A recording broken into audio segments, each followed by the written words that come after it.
As soon as I woke up, after a few minutes, I got a siren sound. Certain coordinators were sending us messages saying that there could be missile attacks. They were warning us. Each floor or a building, it will have a bomb shelter. There is one near my room. It was pretty intense.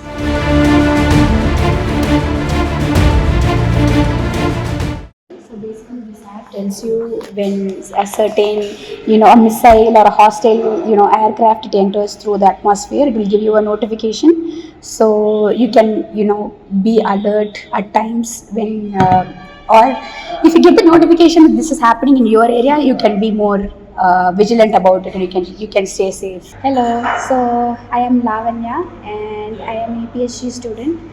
I'm pursuing my doctoral studies in biomedical sciences from the Hebrew University of Jerusalem, and I am currently working in stem cells, to be precise, and I am working in cell lineage conversion from adult cells to stem cells for therapeutics purpose. So that is my job right now, and I've been in Israel for to be precise, it's been 11 months since I went to Israel and I came back. For me, it's like I just wake up and then I want to start my day positively, and then I just take a bus, go to my lab, and then I start my experiments, and I just finish with my experiments at the end of the day, and then I just come back home. It's pretty normal for me, and then I just have some personal time for myself, and then that's it. That's pretty much the normal day that I used to have in Israel. So on a Saturday, I just woke up to certain messages. I woke up at like 7 something in the morning, and I got these texts from our international students group. Certain coordinators were sending us messages saying that there could be missile attacks, like at a few places in Israel. Jerusalem could be one of it, and then they were warning us to, and they were giving us procedures about how to, reach the safe place, and then to stay there. So basically, it's like each floor or a building, it will have I can say, a bomb shelter. So they will have that particular place which is like sturdy in its, construction, and it's more safe to stay inside it. There is one near my room, and as soon as I woke up, after a few minutes, I got a siren sound. I woke up another roommate who was sleeping, and then I was telling her to come stay inside. So basically, this siren, it's like it goes on for 90 seconds. This 90 seconds is the time for you to reach the bomb shelter, for you to stay inside of it. And when something enters through the atmosphere, people who are susceptible to the attack for a certain kilometer of radius, they will get the siren alarm. Not everybody from the area will get the siren alarm. Only the people who are susceptible to the attack, they will get the alarm, and then they will be asked to go inside the safe place for a while. And after the 90 seconds, what I heard was very like spine chilling for me, because like once the siren stops, I hear the iron dome of the defense from the Israel side hitting the missile, and it's a very sonic thud. It's like you hear a very a loud thudding noise from the above, and once the rocket and the interceptor of the iron dome, it falls on the ground, you will hear another noise from the below. It's like you hear this, and then it will be too loud if it's like near you. So it just means that a certain rocket is just aimed towards your area where you're residing at the time.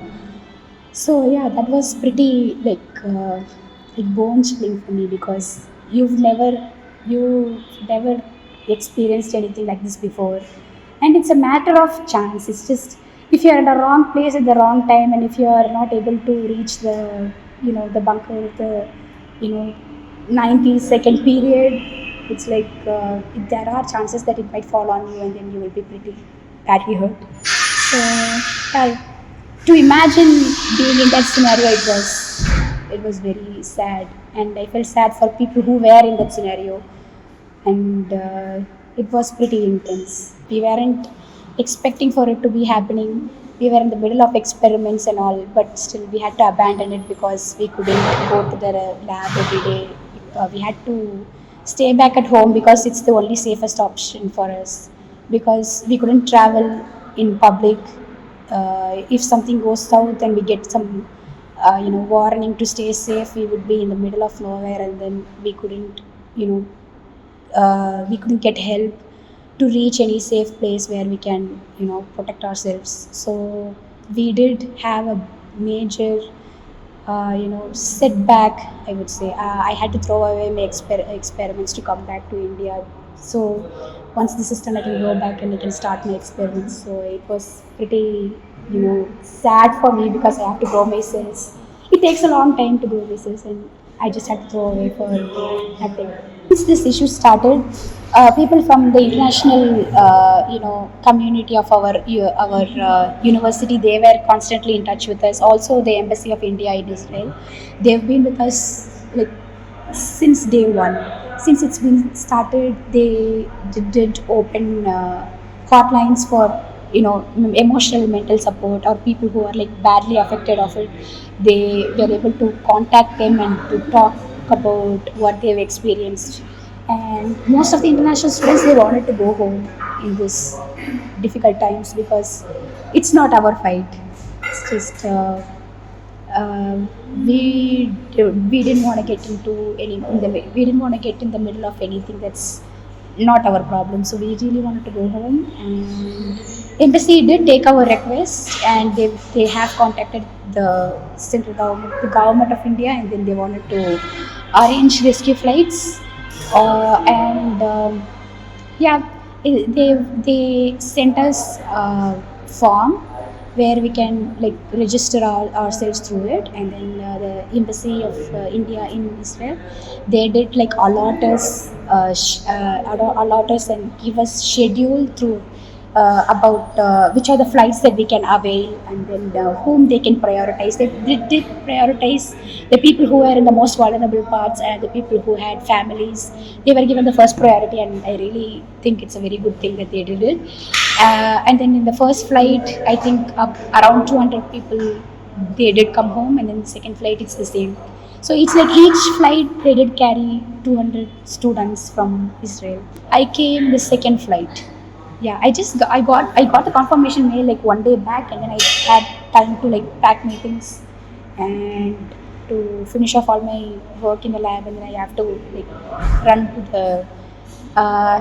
to the airport, hoping that there is no missile on the way. So that's just how it happened. Most of my friends were very scared. While they were on the way to Ben Gurion Airport, there were a lot of sirens, and they couldn't do anything about it because they are on the middle of the road and they're like totally exposed. But then they did manage to come safely, and it was fine.